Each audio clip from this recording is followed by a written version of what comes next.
Salam alaikum l'ahbab, je suis ravi de vous retrouver dans cette nouvelle vidéo pour aborder ensemble l'amortissement selon les unités de production. Nous allons l'étudier, mes amis, selon deux facettes. Nous allons d'abord voir l'aspect comptable, puis nous allons voir l'aspect fiscal. Et bien entendu, les amis, comme nous avons toujours l'habitude de le faire, il est très important d'étudier la thématique suivant un cas pratique que nous allons d'abord lire ensemble, puis nous allons proposer un corrigé type et nous allons le commenter pour accéder à une meilleure compréhension au profit de nos amis qui nous suivent sur YouTube, sur LinkedIn et sur Facebook.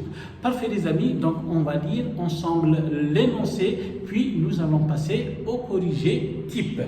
Donc la thématique s'articule, mes amis, autour de l'amortissement selon les unités de production, que l'on appelle également l'amortissement variable, bien entendu, parce que l'amortissement ici, il varie en fonction des unités de production, comme son nom l'indique. Donc nous allons voir l'aspect comptable et l'aspect fiscal à la fois. Donc, énoncé. On vous dit, les amis, que la société ABM a acquis une machine en date du 2 janvier 2020 pour 5 millions de dinars hors taxe. Donc, ça va être la base que l'on va amortir. On vous dit que cette machine est programmée pour fabriquer 10 millions d'unités sur 5 ans. Donc, elle est programmée pour fabriquer un volume global de production de 10 millions que l'on va répartir sur 5 ans. Bien entendu, la durée est estimée à 5 années. Bien entendu, elle pourrait être différente des projections. Mais je trouve que nous vous avons communiqué ici les productions réalisées au cours des 5 années d'utilisation de la machine. On vous dit que la machine a produit 3 millions d'unités en 2020. Elle a produit 4 millions en 2021. En 2022, la machine n'a pas fonctionné, n'a pas été opérationnelle. Elle a produit 0 unité. Puis en 2023, elle a produit 2 millions d'unités. Et enfin, en 2024, elle a produit 1 million d'unités. Il est facile de vous retrouver, les amis, 1 million et 2 millions, 3 millions et 4 millions, 7 millions, plus 3 millions, 10 millions d'unités. Maintenant, on va examiner quel est le travail qui nous a été demandé de faire, les amis. D'abord, enregistrer les dotations aux amortissements comptables, sachant que la société ABM a opté pour le mode d'amortissement selon les unités de production. Puis, on vous demande de procéder aux retraitements fiscaux et enregistrer les impôts différés associés à ces retraitements. Donc, les amis, on va juste faire un rappel de ce que prévoit à la fois le cadre comptable et la réglementation fiscale. En comptabilité, les amis, l'arrêté du 26 juillet 2008 précise que l'entreprise a le choix, si vous voulez, d'amortir ses équipements, ses immobilisations corporelles suivant 4 modes. Le premier mode, on va dire, c'est le mode progressif, selon lequel les dotations aux amortissements augmentent au fur et à mesure que l'on avance dans le temps. L'amortissement dégressif, c'est le contraire, donc c'est des dotations qui diminuent au fur et à mesure que l'on avance dans le temps. Puis nous avons l'amortissement variable ou l'amortissement selon les unités de production. C'est un mode réaliste, les amis, c'est un mode économique, c'est un mode variable qui tient compte réellement des conditions d'exploitation d'une immobilisation, qui tient compte de la cadence d'utilisation d'une machine, bien entendu, pour rendre compte de la dépréciation de sa valeur. Donc, plus un équipement est utilisé, plus la dotation aux amortissements est appelée à être plus importante et bien entendu, vice-versa. Donc, bien entendu, nous avons dit progressif, dégressif, variable, et enfin il y a un dernier mode qui est le mode linéaire qu'on appelle en comptabilité le mode constant, c'est-à-dire qui ne change pas. C'est un mode par défaut, les amis, que l'on utilise lorsque la société n'a pas, si vous voulez, d'idée, n'a pas fixé d'une manière fiable le mode de consommation des avantages économiques liés à un actif, c'est-à-dire à la fin, par défaut, si on n'a pas, nous avons dit, une idée sur le mode de consommation, on va opter pour l'amortissement linéaire اللي نقولوا له بالعربيه الاهتلاك الخطي اللي ما يتبدلش طوال الفتره الزمنيه. Maintenant, du point de vue comptable, nous avons cité les 4 méthodes. Qu'en est-il maintenant, les amis, du point de vue fiscal? Juste pour l'histoire, on va rappeler que jusqu'à 1988, il n'existait que le mode linéaire. Puis la loi de finances pour 1989, ça remonte quand même à 36 ans de cela. Moi, je m'en souviens. Donc, il y avait une seule méthode avant 89. En 89, on a rajouté 2 autres modes d'amortissement qui sont le progressif et le dégressif. Donc, finalement, actuellement, en fiscalité, nous avons 3 modes. Linéaire, progressif et dégressif. Nous n'avons pas le mode d'amortissement variable, nous n'avons pas le mode d'amortissement, si vous voulez, par unité de production. C'est ce qui va nous amener, si vous voulez, à faire ce qu'on appelle des retraitements, c'est-à-dire des réajustements, des régularisations pour aboutir à la détermination du résultat fiscal. Bien entendu, mes amis, il y a un article très important que je vous demande de retenir, c'est l'article 141 ter du Code des impôts directs. Qu'est-ce qu'il nous dit, cet article, les amis? Il vous dit que les entreprises doivent appliquer le système comptable financier dans ses conceptions, dans ses définitions, dans ses principes, etc., y compris dans ses règles d'évaluation. Néanmoins, lorsque la règle comptable ne coïncide pas avec la règle fiscale, il faudra appliquer en priorité la règle fiscale pour déterminer le résultat imposable, soit à l'IRG lorsque nous sommes une entreprise individuelle, ou alors à l'IBS pour ce qui est des sociétés de capitaux et des sociétés à responsabilité limitée. Donc voilà un aperçu, mes amis, entre les méthodes prévues par le SCF et les 3 méthodes prévues par le Code des impôts directs. Donc, si vous voulez, les amis, on va vous proposer un modèle de corrigé ou un corrigé type, bien entendu, selon lequel nous allons d'abord constater les dotations aux amortissements comptables, puis nous allons voir les dotations fiscales et on va voir les retraitements, et pour finir, bien entendu, au final, par l'étude de l'impôt différé associé à ces retraitements, c'est-à-dire à ces ajustements dans le temps. Donc, voici le tableau, les amis, que nous avons préparé. Donc c'est bien simple, vous avez un tableau en 6 colonnes, une colonne pour la désignation, puis une colonne pour chaque exercice. Dans la première ligne, nous allons voir d'abord l'amortissement comptable, puis dans la deuxième, nous allons voir l'amortissement fiscal, et naturellement, en dernier recours, nous allons voir les retraitements, c'est-à-dire le mu'alaja, c'est-à-dire des réajustements, à chaque fois s'il y a réintégration, s'il y a des déductions, etc. Maintenant, pour constater l'amortissement comptable, les amis, nous avons dit, ici nous sommes devant le cas d'un amortissement selon les unités de production. Donc c'est bien simple, les amis. Vous avez ici 2 méthodes et nous allons prendre l'exemple, par exemple pour 2020. Bien entendu, il suffit de le dupliquer pour tous les exercices pour comprendre. Combien avons-nous produit en 2020, les amis? On va reprendre notre cas pratique. En 2020, nous avons produit 3 millions d'unités.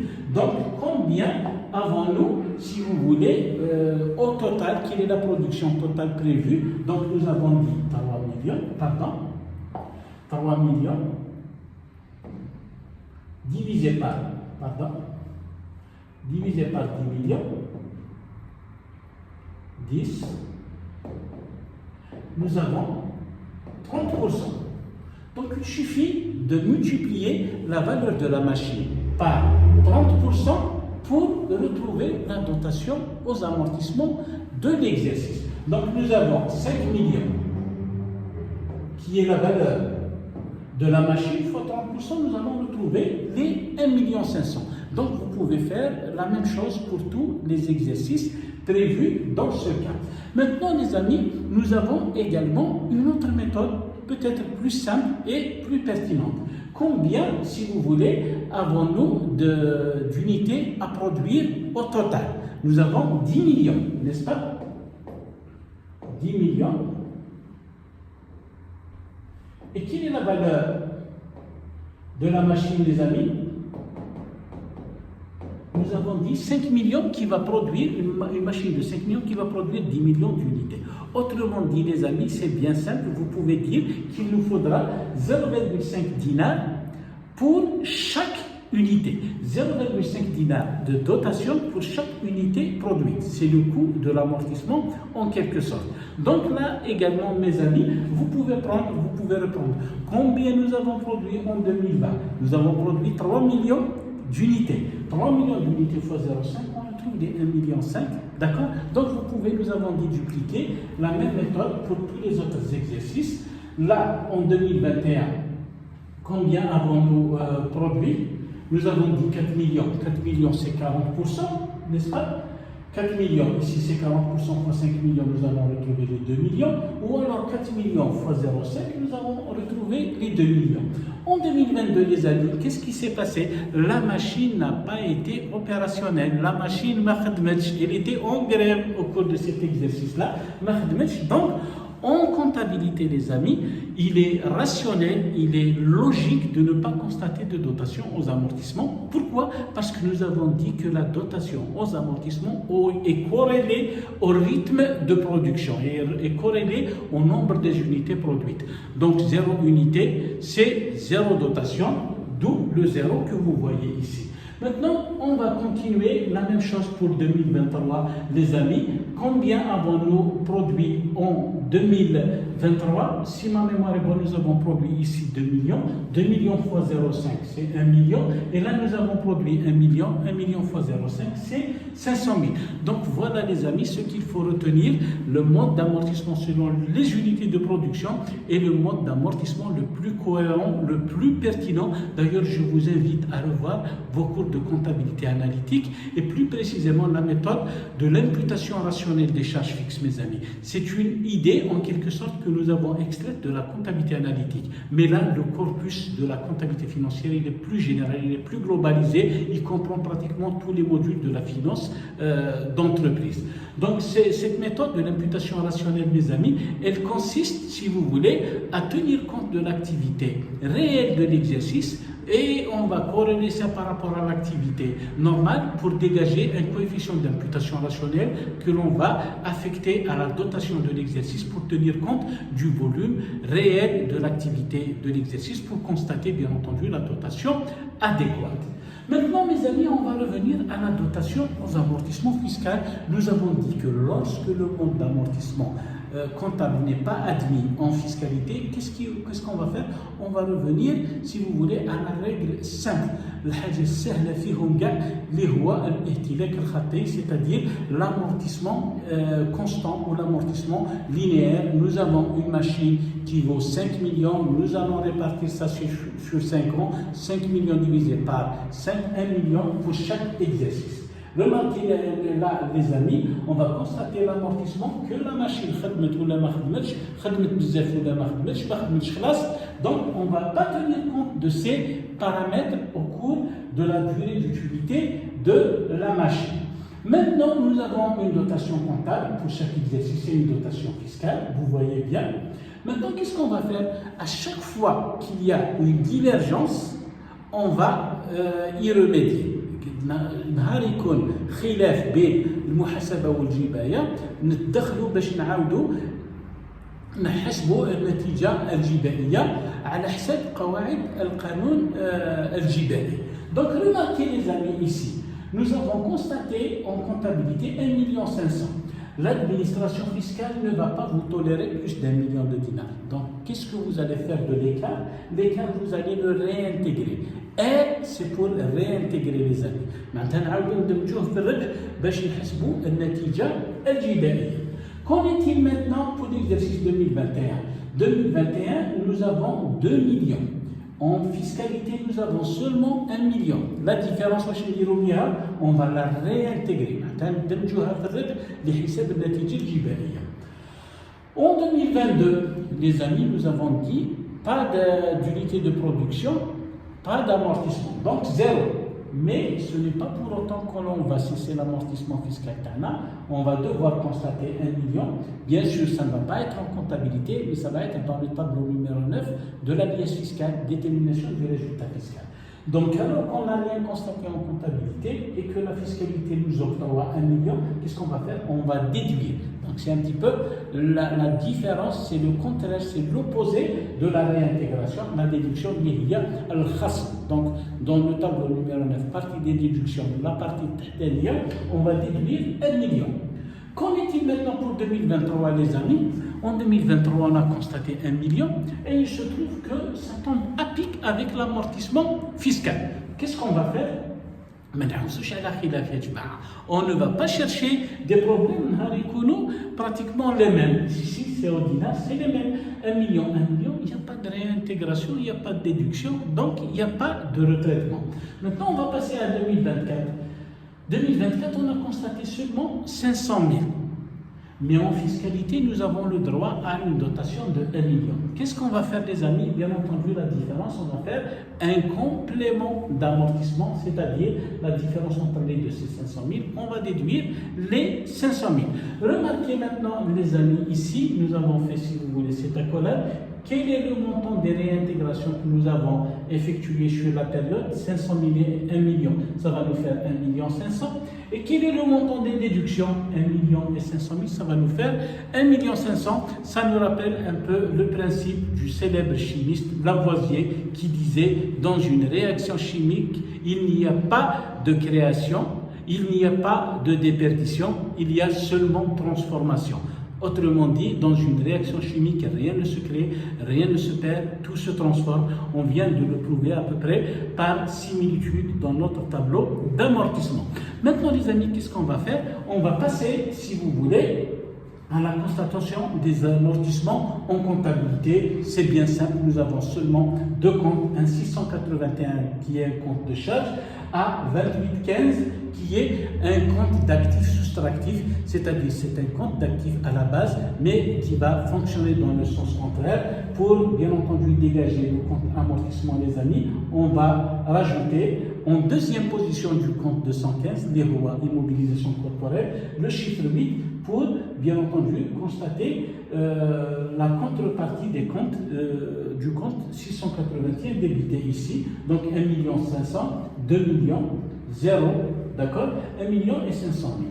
Maintenant, bien entendu, par le principe de la partie double, c'est tout à fait normal, nous devons trouver exactement les mêmes comptes au débit et au crédit. Maintenant, les amis, on va passer à cette idée d'impôt différé. Vous voyez bien que nous avons réintégré au cours des 2 premières années ici, et bien entendu, ce que nous avons réintégré au cours des 2 premières années, nous l'avons déduit au cours de la 3e et de la 5e année.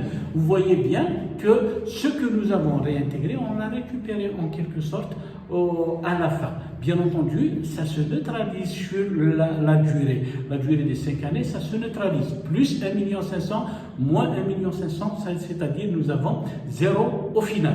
Néanmoins, les amis, pour tenir compte des décalages dans le temps, entre la valeur comptable de la machine et sa base fiscale, naturellement, il doit y avoir des retraitements, et les retraitements, si vous voulez, en comptabilité, passent par la constatation d'impôt différé. Et maintenant, comment est-ce qu'on va savoir est-ce que l'impôt différé est actif ou passif? C'est la question problématique que se pose la plupart des comptables, notamment les débutants.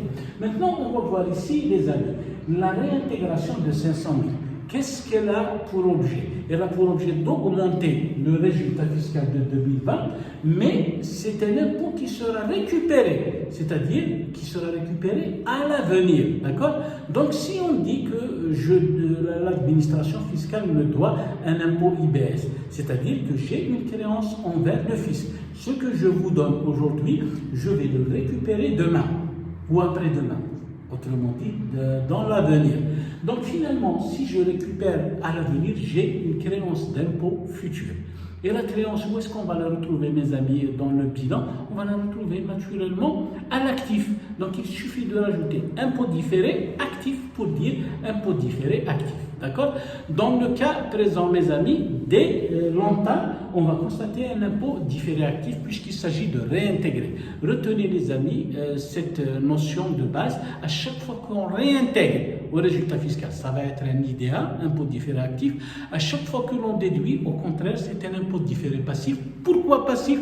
Parce que je dois des impôts à l'administration fiscale. Autrement dit, j'ai une dette d'impôt futur et la dette, elle se trouve au passif, tout simplement. Donc, mes amis, ce n'est pas sorcier pour constater les impôts différés. Vous avez seulement deux comptes. Nous avons le 133, impôts différés actifs, et le compte 692 qui est un compte de gestion, imposition différée active. C'est juste pour faire un petit peu la distinction entre le compte de bilan et le compte de gestion. Maintenant, les amis, pour combien je vais constater mon impôt différé? C'est bien simple, je vais prendre le montant décalé, autrement dit le montant réintégré ou le montant déduit, que vous allez multiplier par le taux d'IBS correspondant à la société. Maintenant, pour le premier exercice 2020, vous voyez mes amis, ça va être par ordre chronologique. Pour 2020, j'ai, si vous voulez, 500 000 de réintégration. Et 500 000 de réintégration que je vais multiplier par le taux d'IBS, les ROA 19%, puisqu'il s'agit d'une entreprise de production. Donc, 500 000 fois 19%, ça va me donner 95 000 que je vais constater au débit du 133 et au crédit du 692. Même chose pour 2021, il s'agit d'une réintégration. Donc c'est un impôt différé actif que je vais créer de nouveau pour 1 million fois 19% qui va me donner 190 000 au débit du 133 et au crédit du 692. On va passer maintenant à l'exercice 2022. 2022, vous voyez bien mes amis, en comptabilité, on n'a rien constaté. En fiscalité, on constate une charge de 1 million en extra-comptable. Ça veut dire qu'il s'agit d'une déduction en extra-comptable. Qu'est-ce que vous voyez mes amis? C'est que l'impôt différé que j'ai constaté au début, l'IROA R, réintégration, il se transforme, il est en déduction. Donc finalement, je vais en quelque sorte passer de l'autre côté des comptes. 101 millions fois 19%, c'est 190 000 que je vais constater au crédit du 133, donc dans le sens inverse, et au débit du 692, donc c'est un peu le sens contraire de l'opération précédente, 190 000, 190 000. En 2023, zéro retraitement mes amis, donc zéro réintégration, zéro déduction. Tableau 9, donc on met des tirets tout simplement, il n'y a rien. Et forcément, au cours du dernier exercice 2024, bien entendu, nous avons 500 000 en déduction, c'est le contraire de la réintégration de 500 000, donc dans le sens contraire de la première écriture ici, 95 000, 95 000. Remarquez, les amis, vous avez ici 195 000 et ici 195 000. Là aussi, nous avons 195 000 au débit et au crédit, mais ça ne va pas se passer, bien entendu, de la même manière parce que là, nous avons des comptes de bilan que l'on va retrouver à la réouverture de l'exercice suivant, alors que là, ce sont des comptes qui vont se neutraliser dans le compte de résultat.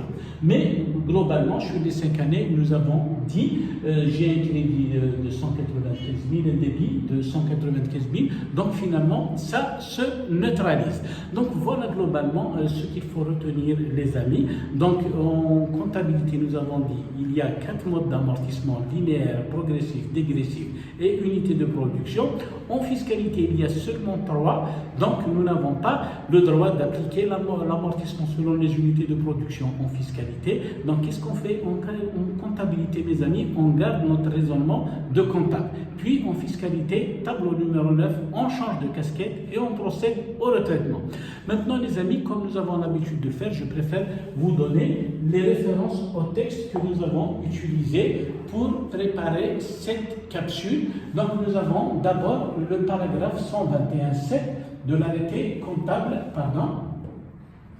du 26 juillet 2008. Donc, c'est l'arrêté qui est venu après la loi 0711 et après le décret exécutif 06-156. Le premier, c'est la loi cadre. La deuxième, si vous voulez, la deuxième loi, en quelque sorte, c'est un décret. C'est le cadre conceptuel, c'est les modalités d'application de la loi 0711. Et enfin, nous avons l'arrêté d'application. Donc, c'est plus précisément le paragraphe 121.7 de l'arrêté comptable du 26 juillet 2008 qui prévoit, nous avons dit, les 4 modes d'amortissement. Puis, en fiscalité, les amis, nous avons les articles 141 et 174 du Code des impôts directs. Vous pouvez les examiner. Et puis, enfin, nous avons un arrêté qui a été publié au journal officiel l'année d'avant qui prévoit les durées d'amortissement applicables aux immobilisations corporelle. Donc vous trouverez dans ce journal officiel publié en date du 24 mars 2024. C'est le journal officiel numéro 2 de l'année, donc qui a prévu par nature d'équipement le mode d'amortissement qu'il convient de retenir. Donc quand bien même en comptabilité vous avez cette possibilité, cette faculté de retenir des dotations, des durées, si vous voulez, en fonction de la politique d'amortissement de l'entreprise. En fiscalité, il faudrait toujours revenir, mes amis, à ces durées d'amortissement fiscal au risque de vous faire redresser par le fisc à l'occasion d'un contrôle. Donc autant, si vous voulez, procéder au redressement vous-même et constater bien entendu des impôts différés, actifs ou passifs bien entendu, avec leur inversion future. Assurez-vous que ce que vous avez réintégré, vous le déduirez plus tard, et ce que vous avez déduit, ce que vous déduisez, vous le réintégrerez, et ce que vous réintégrez, vous le déduirez plus tard. Je me suis un petit peu emmêlé les pinceaux, mais j'espère que vous vous êtes retrouvés dans cette logique. Donc voilà les amis, j'espère que cette